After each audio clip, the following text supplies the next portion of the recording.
Добре дошли в залата на Юли. Днес ще ви покажем българския кросфит комплекс Пътя към Околчица, който е втори от трилогията комплекси, създадени в чест на Ботев и неговите четници.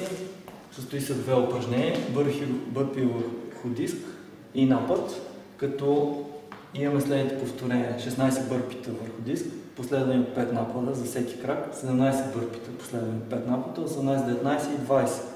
Тоест, имаме точно датите, през които четата на Ботев е вървяла към Околчица от 16 май, 16.5 до 20 май, 25. Нека да видим сега и стандартите на двете упражнения. При бърпито върху диск, долно положение, като стандартен бърпи, гърдите трябва да са преди пода.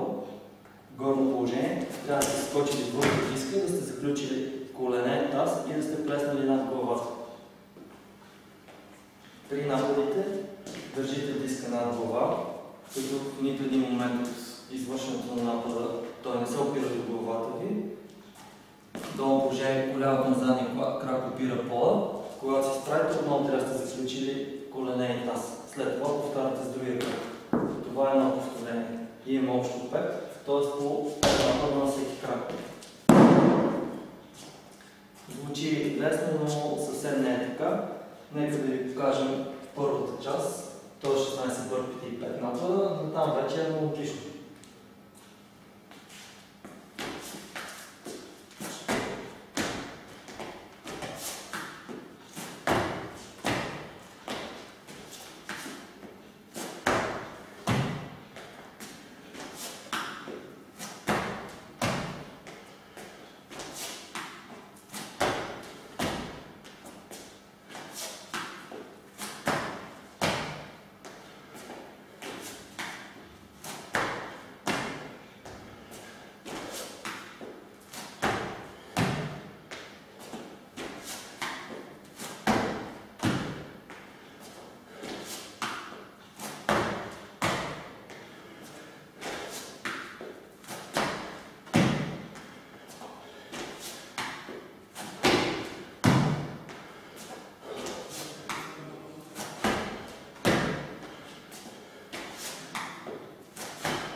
Това беше първият ред от комплекса, 16 бърпита и 5 напада на всеки крак.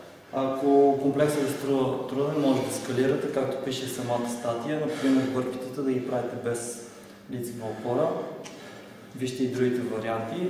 Ако ви е много лесен, взимате по-тежък диск или през цялото време при нападите държите диска заключен в ръцете над главата.